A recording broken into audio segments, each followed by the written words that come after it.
while you're sitting on the couch door dashing pizza, we'll be on the sidelines watching the game. Hey, respect on that, though. No. It's the arrival. I came in the league, went straight for the title. Touchdown! Marvin Harrison Jr. Marvelous. Gets past Ransom. Donovan Edwards. Touchdown. The Don. There's nothing quite like the game. Michigan versus Ohio State. This is The Rivalry, sponsored by Elevated Integrity Construction.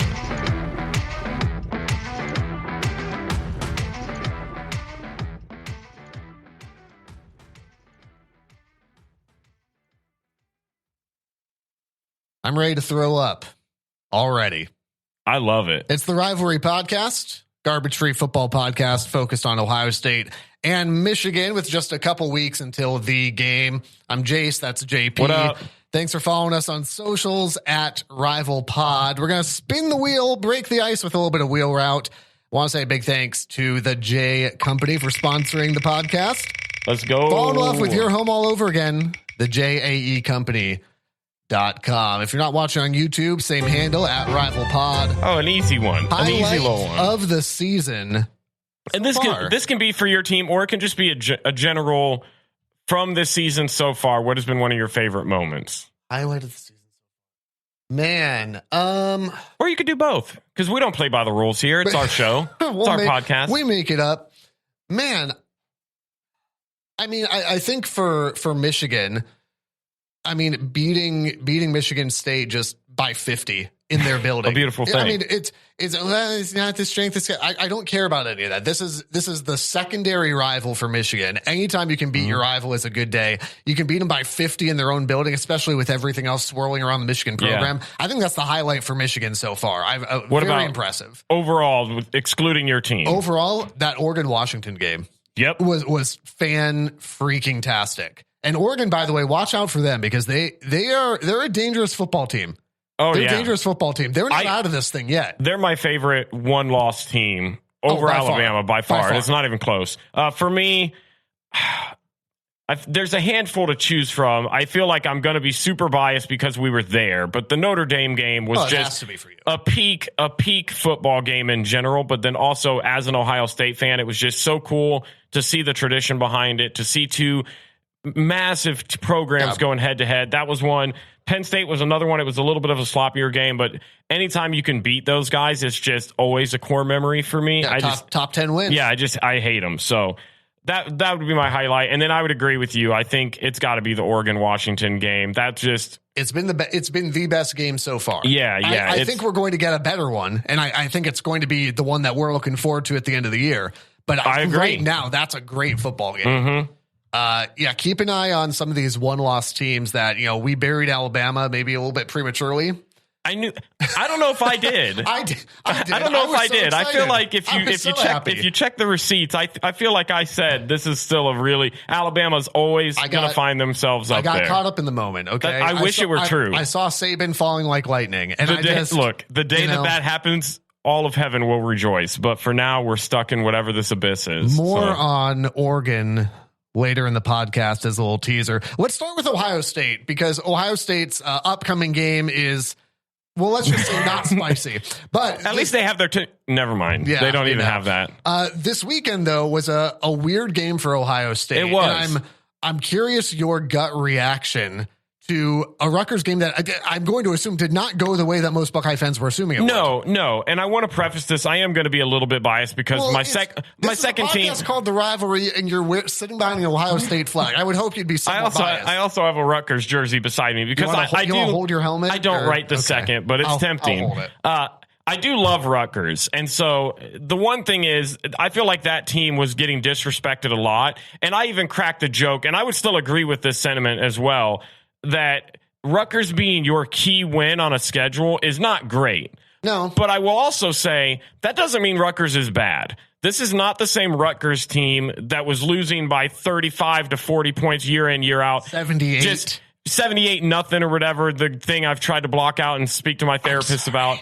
It is not that Rutgers team. This team has talent. The defense is a good defense. You're starting to see some of their offensive talent showcase. I think Gavin Wimsatt had his best game of the year. Which is saying something, because he But just the way he controlled the offense, he had his best game of the year. It gave you something where you look at it and you go, his inaccuracy is still there, but you can see it. You can start to see this is a guy that could be a really good player for us come next year. Kyle Monangai is only a junior. Dude had 159 yards, which is my concern walking away from this game. Yeah, not that I think he's not skilled. I think he's one of the better Big Ten running backs. Yeah, he's good. But you just absolutely can't have 159 yards on the ground. When you play people like Corum, I'm not even putting Donovan Edwards in there right now, but I would still say he is talented enough, as proven last year, to do that. And I get too that, we'll have Buckeye fans who look at that and go, well, a big chunk of that was on that weird, fake tush push thing. Which doesn't matter. Respect, because you know what? I hate that excuse. That was a perfectly designed fourth down play. I've never seen anything like it. It faked everybody out. Eyes. I had it muted, and I just saw Wimsatt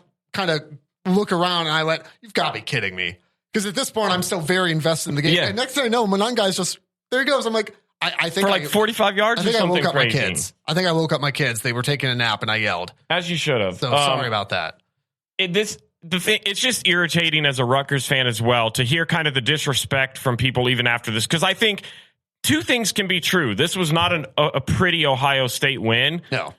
But also, this was a great performance by Rutgers. I think if you're Rutgers, you can be very pleased as with somebody it. that follows Rutgers fans, sports accounts, everything. The hype around this game was real. This team was ready to go. They were energized. Ohio State coming in as the number one team. That team wanted to upset them. Yep. They played their best game all over the place. The thing that I'm taking away from this as an Ohio State fan, the offense was ugly the first half. Yeah. Second half, they outscored Rutgers 28-7, and it was a 19-point win. Am I ever going to be upset about a 19-point victory? No. I think at the end of the day, the second half adjustments were made. TreVeyon Henderson was another bright spot, another 200-yard total performance. He had 80-something on the ground, 128 receiving. Dude came back just like last week, helped carry the offense. But there are some inexcusables. McCord, stat-wise, was not impressive. He was 19 of 26 or something for $180. 3 touchdowns, sure. Marvin Harrison kept relatively quiet. Rutgers has some good secondary players, so that's not crazy, but you expect more out of a guy that's been talked about as being in the Heisman. I don't think it took him out of the running. No, I don't think so. Because he did have 2 touchdown grabs. But that's where once again, to your point, because I feel like we have to drill this home for a segment of Buckeye fans every week. Yes. I feel like we have to drill this home of, you could look at the stat line and go, well, 3 touchdowns, that's great. That tells me you didn't watch the football game. Yeah, and I think that's because even some of the touchdowns, particularly the last one to Marv, was thrown behind him. That's a great catch by Marvin Harrison. Are you talking about the one right off the side? See, I thought that was a great throw. The last touchdown was behind him. I'm trying to think which one you're talking about because I feel like the final touchdown for Ohio State to the outside of the end zone. Yeah. I thought that was a great ball. No, it was way behind him. And Marv made a great play to adjust his body. But we've seen throws like that from McCord. We see him miss guys open because he throws it low or he throws it behind him. The interception was just inexcusable. Yeah. At the end of the half. And thankfully, and again, I don't know what the philosophy is for coaches trying to pull off upsets like this. I know Rutgers had the lead going into the half, and I get that. But they kicked 3 field goals. 9-7 at half. In positions that, I'm sorry, if you're going to win that football game, you better be punching it in the end zone. Especially the way you're running the ball. Especially the way you're running the ball. No, I've not yet seen a team pull off a miraculous upset by kicking field goals against teams like Michigan or Ohio State. It doesn't happen. Yeah. You've got to find the end zone. 100%. I think ultimately for me, I think there's just this huge thing with Kyle McCord where we are so spoiled by the great quarterbacks that we've had come through that having somebody that's slightly above average has been like a shell shock to us. And I don't think I've ever had that expectation of him that he was going to reach that level. I think he's performed kind of how I expected him to. He'll have games, and this upcoming weekend is one that I think he'll bounce back on. I think so too. This is going into Michigan State. This is a game where they don't scare me at all. They're on their backup quarterback. They've got. Who did they beat this last week? Was it Nebraska? No. Yeah. Was it Nebraska that they beat 20-17? Hey, what are you doing? Beat them 20-17, but I just don't see it being done at the shoe at night. Some sick jerseys going to be displayed. The crowd's going to be into it because everybody hates Michigan State. Let me ask you a tangential football question. Yeah. What do you think about the all grays? Because let me balance this out. I think they're gross. And also on the other side, so you don't think I'm just being a homer, it's like the Michigan all yellows for me. I'm like, what are we doing? I don't hate them, but there's just something that I would prefer about being under the lights and the all whites, or even the bust out some sick red. I thought the blacks look really The blacks were cool. I think the blacks are really good. Yeah, that one was cool. You don't wear them, in my opinion, you don't wear them for the game, but this is a perfect opportunity to wear them. This is perfect. Yeah, absolutely on board. Absolutely on board with never messing with the jerseys for the game. I don't know. I'm indifferent to them. I wish that it was a more traditional look. I don't always love when they go try and modernize stuff, because I feel like part of what makes the Buckeyes is that classic feel. It's the same thing with Michigan. And I'm even okay with, Michigan's worn the all blues and that's for a couple fine. Seasons. And I actually think that's been a really nice choice. Those look cool. I think they look good. Those look cool. Yeah. I wouldn't mind seeing some all reds. It will not matter what Ohio State wears this weekend. No. If they show up, you hit all the points, right? Like we scouted Michigan State, not in person, but we've watched. My Michigan Venmo State. says otherwise. We watched Michigan play Michigan State, so I've looked at this team up and down, and there's nothing there. There's no. I have no.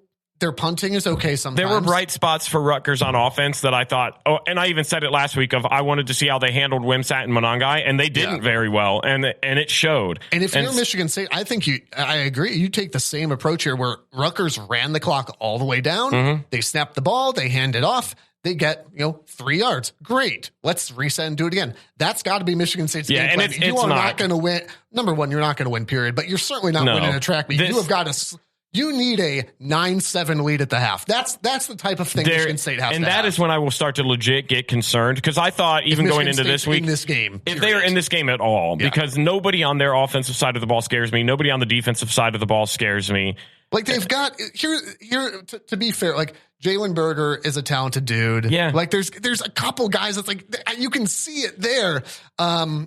What is it? Cam Hayward? Am I thinking of the right guy? I don't think that's his name. Never mind. I know who you're referring to. I'm thinking about though. Yeah. There's a few talents, but there's nothing there. So if you get into late second quarter and this is still a 10-point game or something, and concerned. This to me, you don't have to beat them by 50, but you've got to be in full control. Yeah, and this to me has to be a game for Kyle McCord to kind of shut the haters up for a little bit. I need McCord to come out. There are things that I need to see. I need to see Emeka Ibuka out there. I need to see. Which this is a legitimate question. Did he play? I don't remember seeing him out there. I think he was dressed. As a Michigan guy, I was watching, but kind of more casually. Yeah. I don't remember seeing him. Also, you got to get Cade Stover back. Yeah, he was out, which I do think genuinely hurt their offense. I think so too. Because he is a great run blocker. He's also got reliable hands. G. Scott had himself a good day, but it's not the same. It's not the same. No, and it wasn't. I mean, he also made some mistakes that Cade Stover doesn't make. He didn't have a Cade Stover game, like I've called on this podcast. So I need to see TreVeyon Henderson continuing to do what TreVeyon Henderson's been doing, which is running the ball effectively, being a valuable passing option for McCord. I need to see McCord really take control. I've got to see him get 3-4 touchdowns, 300+ yards, be accurate with the ball. I think this is the team that he can do it against, because everybody could. And if he does, it is that double-edged sword. If he does, it's good. You're supposed to, but also that's for what we've seen from McCord over the first 9-10 weeks, whatever it's been. You need to see him do that, because he needs that confidence. Because guess what, Michigan's coming in 2 weeks. Well, and here's where the performance that I saw against Wisconsin, against Penn State, I'll be honest, the performances I've seen as a body of work as a whole are not going to beat Michigan. They're just not. Michigan's too good for that. And here I am at the end of the day. Here's where I stand with McCord. All throughout the season, I thought he looked serviceable. I thought this is a guy we can win big games with. It's been proven, because we won against Penn State, won against Notre Dame. These past 2 weeks have been the worst games of his year so far. Back-to-back weeks. Yeah. Now I'm starting to not be concerned, but I'm definitely looking at him more than I was in the past, with a little bit of hesitancy. Yeah. Where I'm walking in and I'm going, you've had 2 back-to-back bad weeks, granted against somewhat good defenses. Yeah, this is your chance. If we're talking about winning a national title, beating Michigan, winning a Big Ten championship. For sure. And that's what I'm saying is those performances aren't going to get it done. Yeah. But do I think that is a viewpoint of how he is as a quarterback, no. I think he's having some off weeks. I think this is the perfect week. This week, then you go at home again against Minnesota. Which, yikes. Which should be another game to kind of get your confidence. Those are 2 tune-up games before the big one. Which is great. That's exactly what he needs at this moment in time. So I'm hoping for a reset. My final score prediction, 49 Ohio State, 10 Michigan State. You think they scored 10 points on you? When you hear Mark Price for 3, it probably takes you back to Old Richfield Coliseum, Gund Arena, and the Cleveland Cavaliers. Hey, this is Aaron from the Mark Price for 3 podcast, and each week Mark and I discuss 3 topics: basketball, coaching, and of course, his faith. Subscribe to the Mark Price for 3 podcast wherever you get your podcasts. Man, I think they get a Purdue late second touchdown. That's fair. I'll accept that. Nothing. That late, and I'm not even talking about betting lines. Loft, okay, though. I'm not even talking about the betting line. I'm just talking about. Come on, 42-6 just feels so much better. Well, and what a weird. It wasn't even a great throw. No. It was just lofted in the air for It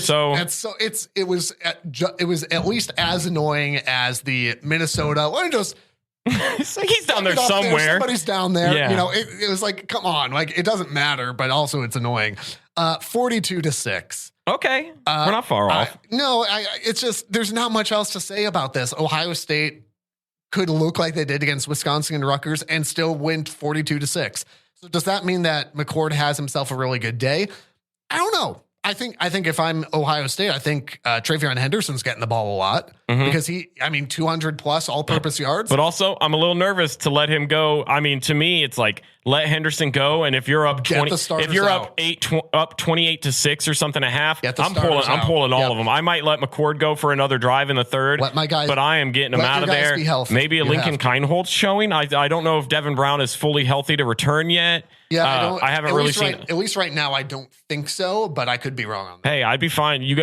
All you Buckeye fans can finally maybe see your boy Lincoln, so we can bust out the Lincoln. You're going to be at the shoe on Saturday, and you've got something coming up the next week as well that you want to talk about. I'm going to be there this upcoming Saturday for the Michigan State game. I'm going to be emotionally recovering from whatever happens with Penn State. Hopefully a Penn State loss. So I'm out for this one. So I will be there. I'll be posting stuff all across our socials at RivalPod. You can follow us on Twitter, X, whatever you want to call it, and Instagram at RivalPod. But then the following week, the 14th, 2 days after my birthday, you can come say a late happy belated birthday to me at the shoe. We're going to be a part of the Varsity Blood Drive. It's the battle for Ohio versus Michigan, which right now Ohio is dominating. It was like 500. It's like 500 something to like 100. So it's not great. But we are going to be there. It's at the shoe in the Huntington Suite Tuesday, November 14th. Tons and tons of things are going to be going on. We're going to be giving away some stickers. We're also going to be giving away some rivalry t-shirts if you've seen us wear those on the podcast as well. But some cool stuff Varsity is doing as well. You've got former Buckeye players. Braxton Miller is going to be there, one of them. Brutus is going to be there. They're giving stadium tours. And then the real thing, they're giving away tickets to the game. Ooh. You can sign up, do all that, check out all the information, reserve your time slot at varsity.org. That's VERSITI.org. We'll put something up there, I'm sure. And if you want to check out the stickers for yourself or the t-shirts and you can't make the Varsity Blood Drive, consider becoming a Patreon subscriber as well. riverradio.com/rivalry. You'll find the link there. That's a huge part of helping us say yes to getting better content, saying yes to more opportunities. College football playoffs are coming up, and it's a chance to give something back to you and say, hey, thanks for supporting this podcast. We're 5 years into this thing, and it's amazing to me just how far this thing has come from ground up to where it's at now. It's an amazing thing, and it's thanks to friends like you. So consider becoming a Patreon subscriber, and also want to say a big thanks to our sponsor for making this happen as well, Elevated Integrity Construction. Yeah, man. Your project is too important to go with anybody else. There's no guesswork here.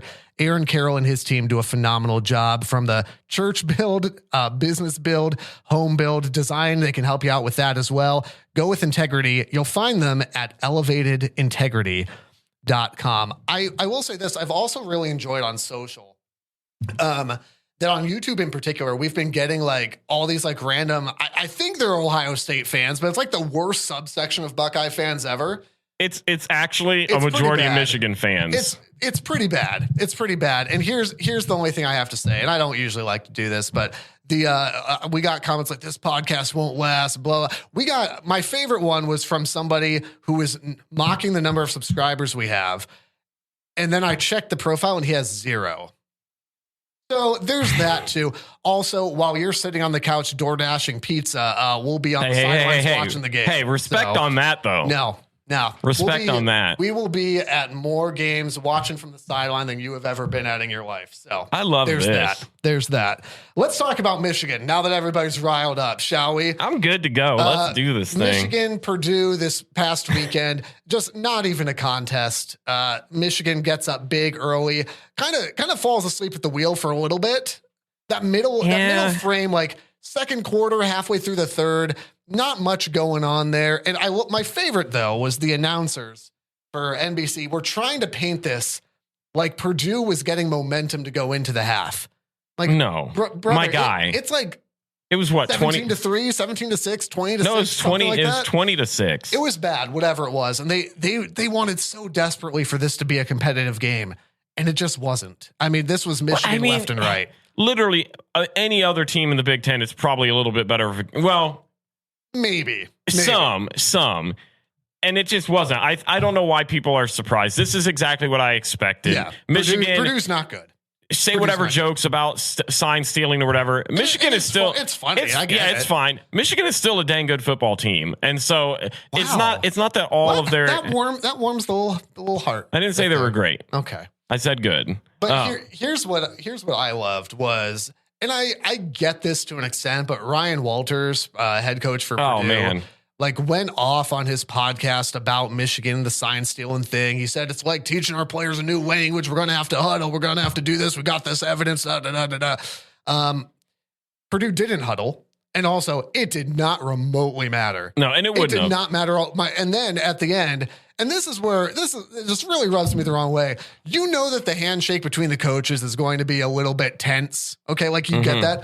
Walters doesn't even stop. He basically just kind of like slaps Harbaugh's hand on the way by. If you're going to put your name to this and talk a big game, be a man and shake his hand.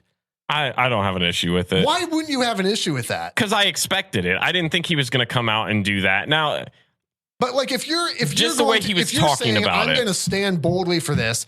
Then stand boldly for it and shake his hand. And then you don't have to have a conversation with him. Well, but it's all about the whiniest thing imaginable. I don't know. It's all about a respect thing. If you feel like they're genuinely cheating against you and you have no respect for that coach, then you're not going to stand and shake their hand and be. Yes, you are though. I don't think so. I don't think so. Think about sportsmanship would be not stealing a sign. Think about how tense Michigan and Ohio State have been forever. Yeah. And there's still even after Harbaugh beat Day in Columbus, Day, to his credit, comes over. They don't hug it out. I just think it's different. They shake hands and they move on. I think even, and I don't know. I don't know if you agree with this or not, but I feel as an Ohio State fan, I hate maize and blue, the maize and blue. Hate them. I don't like Harbaugh. I don't like McCarthy, but I respect them. I don't have to like them, but I respect. Sure, yeah. And I can go into that game filled with rage and it can be tense, but it's a weird to say a good hate because at the end of the day, I still respect the heck out of that program. Yeah, you have. I mean, you have. If it was different, if like what Purdue's coach was saying, if he genuinely feels that was true and they were cheated, I don't prefer it. But I don't. It's what I expected, so I'm not concerned with it. If it was a bigger name coach, but that dude's going to be there for like 2 years and be done. I saw somebody comment that he was done roasting Ryan Walters mostly because we didn't know who that was 3 days ago. Yeah, and that's about the coldest thing you can say. Purdue aside, Michigan has got a massive game coming up on Saturday, and it should be obvious, but the game against Penn State is massive for a number of reasons. Mm-hmm. Obviously, it's got national title implications. It has Big Ten championship implications. Michigan's season, like just the success of a season, very much depends on this as well. Because even if you lose to them, even if you were to miss the playoffs, even if both teams miss the playoffs, they're going to get a better bowl game than you. So there's a lot of things that are circled around here. Probably the biggest one, though, is, of course, the off-field stuff. And again, updates are coming left and right. We're not going to touch that because it'll be outdated by the time we're done talking 100%. About it. But if you're Michigan, you know that, and I'm talking specifically about the kids on the team here. These kids are having their talent doubted because teams are suggesting, okay, well, you're only good because X, Y, Z.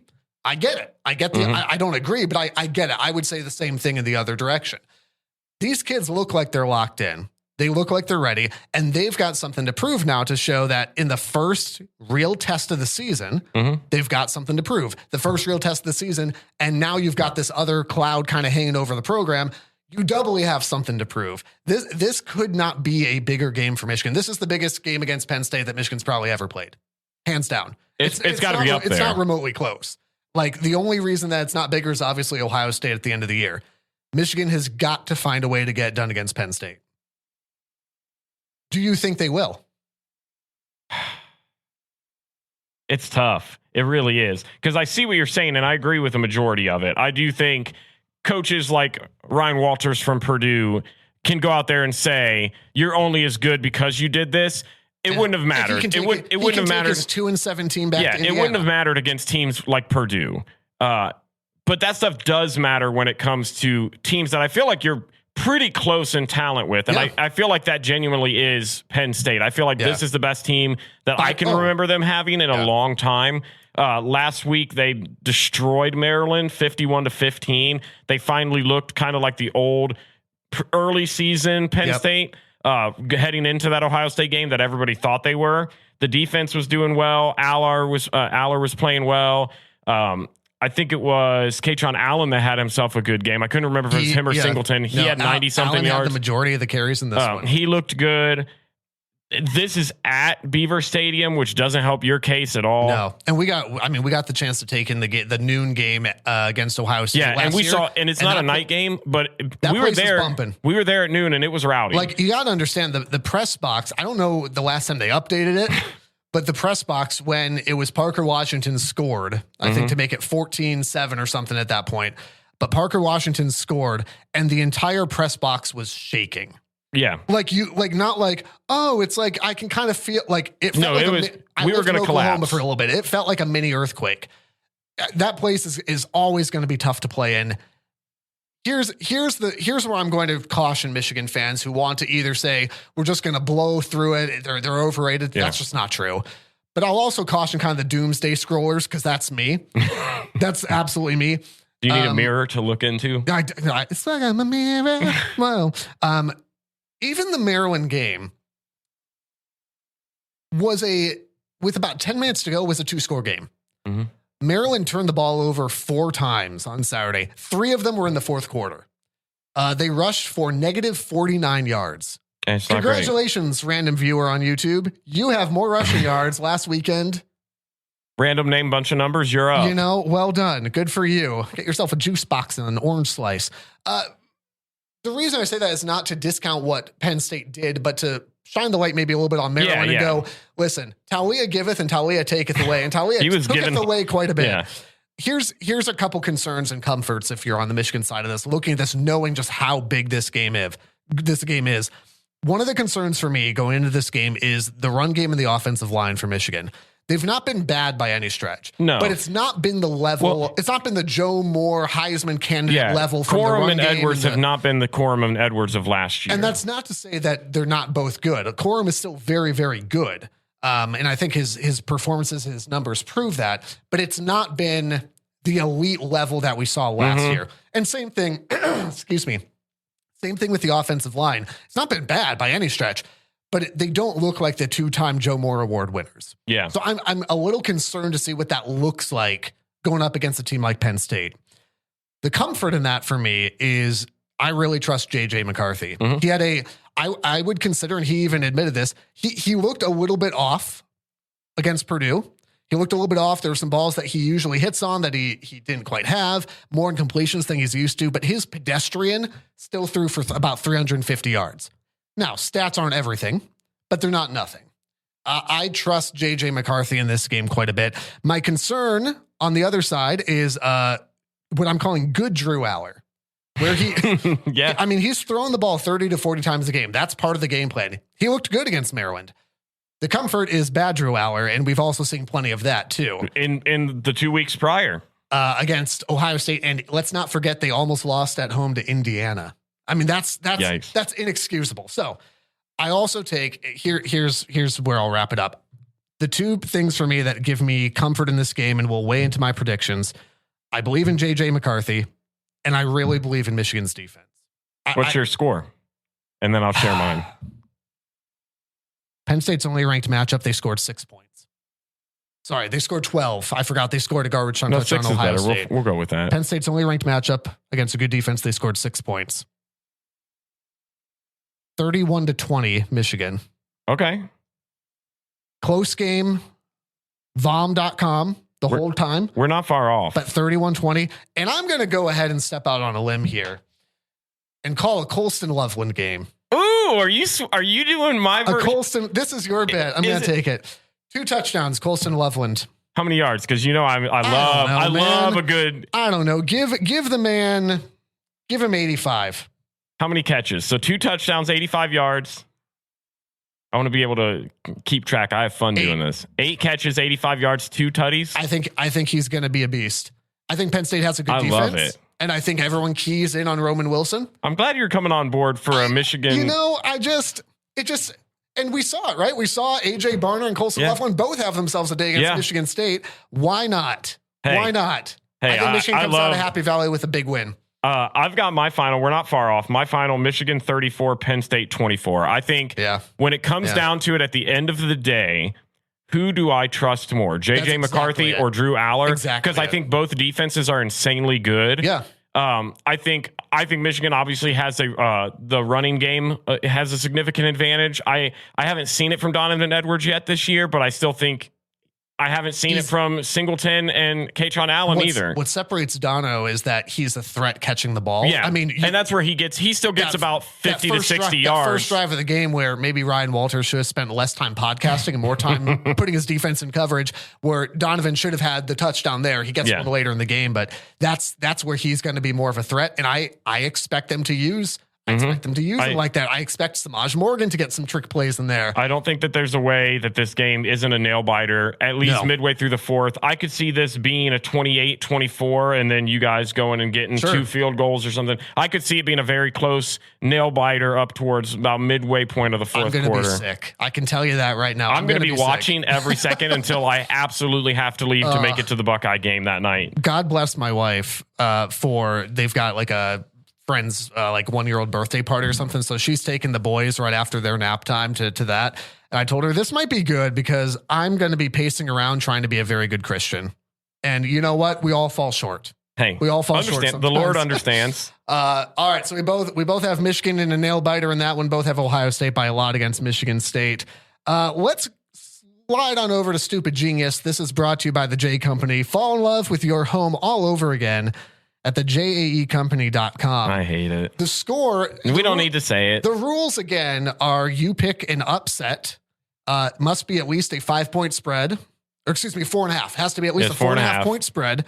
You get 5 points for getting the upset correct, plus whatever the spread was that they overcame. I think I've picked you've had 6 out of 9. Honestly, a surprisingly good amount. 5 out of 9, 6 out of 9, something like that. I've got 2 or 3 in a row now. I picked Oklahoma State again in Stillwater. Baby, Bedlam comes through for me. It is now 67-0. I stand no chance. I've got to throw 4 verts the rest of this season. You've said that for 4 weeks, though, and this is why you have nothing. But it's because I have to throw 4 verts. Hail Mary's coming next week. Do you want me to go first this week? No, let me just do it so you can make fun of it. Miami over Florida State, 15-point underdogs. I'm going for it. It's at Florida State. What makes you think that Miami could beat Florida State? I feel like Miami is good. Is your method just to go, that one? That was my all season long method. My method now is I feel like Miami is always good for at least one gritty win where you're like, what the heck, Miami? And this feels like that. I feel like Florida State, I've never really bought in on them this year. 24-7 over Pitt and kind of slogged their way through that first half. So Keon Coleman's a massive stud. Jordan Travis a stud, but I've just not bought in on them. I agree. And Miami also, if they knew how to kneel the football, was 7-2. You know, you're wrong, but I would love to. Sure. I'd love to. I'd love to see it. It's not going to happen. No. I'll be honest. I did not like any of the options this week for upset picks. But I've got one. I don't know if it's spicier than that, but it's pretty spicy. I told you Oregon would make another appearance on this podcast. You call it an upset? Give me Caleb Williams and USC over Oregon. 15-point dogs. Can we do a very brief discussion on this? Yeah, apparently. It's a podcast. Yeah, that's what we're doing. After USC this week and after this loss against Washington, there's footage of Caleb Williams crying with his parents. I hate it. I want to say one thing about it. Anybody that's making fun of that, anybody that is making that seem like he is less of an NFL quarterback and teams shouldn't draft, that is atrocious. You see how bad the kid wants it? That's what I'm saying. Yeah. I'm walking away from that and I'm going, this dude, if he had even a somewhat I'm trying to think of it as a remotely competent defense. If they would be better not putting people on the field. It's like, what did you expect this man to do? He's scoring 40 plus points a game. Well, that's actually part of my reasoning in this pick is how bad Caleb Williams wants this. The whole he's checking out for the NFL. No, he's not. He's coming in and he's got something to prove against, again, another Heisman candidate in Bo Nix. Yeah. Now, do I think Caleb's out of the running? For the Heisman, probably. But he's got something to prove to NFL scouts, though, as he goes up against Bo Nix. Also, USC fired Grinch. So, I mean, listen, the defense ain't getting any worse. Nope. Why not? And this is in a weird time slot, too, right? This is a 10:30 Eastern kick. Will I be usually? And here's the truth. I know I'm getting old now because I will fall asleep on the couch after the Michigan game. I'll fall asleep. Yeah. I'm trying to stay awake for these games for Washington, USA. I can't make it. I'm going to put on a pot of coffee. I'm staying up. I'm going to watch this game. Absolutely. Something about this game, man. I feel like USC is going to get one. I feel like they're good to get one. I hope you're right. I love watching Caleb Williams. I think even this past weekend, he had himself a heck of a game. Yeah, of course. And so that's the thing that really irritated me is all these people making fun of him, saying how he's weak. They wouldn't draft him. Even people that are high up analysts in the game are talking trash, and I just think that's a weak argument. To me, that solidified him as number one to me because it shows the passion and that he puts his all into the game. Dude could have checked out this year because he was going to go number one, but now he's for sure number one. What you have is you've got this perception, this good old boy mentality of men don't cry and blah, blah, blah. Just admit you're dead inside and you're not emotionally healthy. It's okay to admit that, okay? Final thing here, college football playoff rankings, edition number 2 coming out on Tuesday night. So depending on when you're listening to this podcast, we record Monday mornings. Again, reading comprehension seems difficult for some of you on YouTube. We record Monday mornings, so this information may change. But we got the first rankings out of the way. Rank them not how you think they should be, or excuse me, not how you think they will be on Tuesday night. Yeah, how I think. Rank them how you would have them 1 through 4 and first 2 out. Okay, I've got Ohio State 1, Michigan at 2, Georgia 3, Washington 4, my first 2 out, Oregon and Florida State. In that order? Florida State 5, Oregon at 6. Okay. That's not bad. You're wrong. You're going to put Michigan at 1. So yeah, I've got Georgia at 1. Okay. I've got Georgia at 1. I'll give you some reasoning. Georgia at 1, Michigan at 2. Got Ohio State at 3, which actually kind of follows the AP poll right now. Washington is 4 for me. Florida State, Oregon 5 and 6. I'm with you on I don't know how Florida State keeps getting away with it, but they can't keep getting away with it. Yeah. They will this week, though. For me, the big thing for me, and I hope that this is how it comes out in the playoff rankings, is Georgia had the eye test, but not the resume. Whatever you think of Mizzou, it's still the 12th ranked team in the country. Well, and they gave them a little bit of a scare. So, I mean, I'm going to give the 12th ranked team in the country credit, whether or not I believe in Mizzou. Georgia now, I think, has the eye test and the resume. Michigan has the eye test. There's no question about that. Yeah. They will get the chance to be a resume builder. I'm still going to put them at 2 for right now. Ohio State, though, I just think the eye test is not there. I know there's been a lot of talk about the resume. The eye test is not there for me. And I think the resume took a hit this week. A 19-point win isn't a bad thing. Not for Rutgers, but I'm saying eye test I think took a hit because of the way that they played. Okay. But I think resume takes a hit. Notre Dame Yeah, now with 3 losses out of the going to drop out of the rankings. Which Clemson is such a weird. Clemson is such a weird team because I feel like they have the talent to beat anybody. Look what they almost did to Florida State. Right? Yeah, they have the talent to beat anybody. But the reality is, it's still a 4-loss Clemson team beating now with 3-loss Notre Dame. I don't buy that that's a big win anymore. Sam Hartman has been a huge disappointment. Holy cow, huge disappointment. And again, you don't look at an inch this way or that way. Like, you can't look at it that way. Yeah, but I can. An inch you this can't, way but or I that will. way. Ohio State doesn't. So Ohio State took every second to beat a 3-loss Notre Dame team is, I think, not the greatest look. It's still a good win, but that's not a resume building win anymore for me. I think it being on the road, I still think Notre Dame is a good squad. Georgia is going to have another chance. Good win, but I don't want to hear it in the, look at our resume anymore, because it just doesn't apply now. See, I think it still does, because they're still a top ranked team, and Michigan hasn't played Notre Dame? They're still going to be in the top 25. No, they aren't. There's you don't no think way. so? Oh, you no don't way. I think maybe they no will way. be. Georgia is going to have another chance this week. They play Ole Miss, which is who I almost took. Yeah. I almost took that as my stupid genius. Georgia looks locked in, man. I know there was a lot we talked Mizzou about. gave them a scare, but that defense is tough. I don't buy Mizzou as a legitimate threat. I do buy Ole Miss. I don't think Ole Miss is a playoff caliber Who did team, Ole Miss up to LSU? Was it LSU they beat earlier this year? Maybe. I'm blanking on it right now. I think they beat LSU. They've got the offense to get it done. And I think it'll be a really good football game. I don't know if I think Ole Miss can get it done. Georgia's defense is still, and Beck has surprised me too. Yeah, I thought, I'm waiting for him to slip Bowers, up. And without Brock Bowers too. But you will hear no complaints from either of us if the SEC Georgia goes down. Also, it'd be nice if Alabama could drop a game to Kentucky. That'd be kind of cool. Please, You'll notice Lord. neither of us took them, though. On social media, at Rival Pod. Thank you for subscribing wherever you get your podcasts. Subscribe on YouTube as well at Rival Pod. And consider becoming a Patreon subscriber. We'll see you next week. Follow us on Instagram at Rival Pod. JP is going to be at the game this weekend. Go Blue. Go Bucks.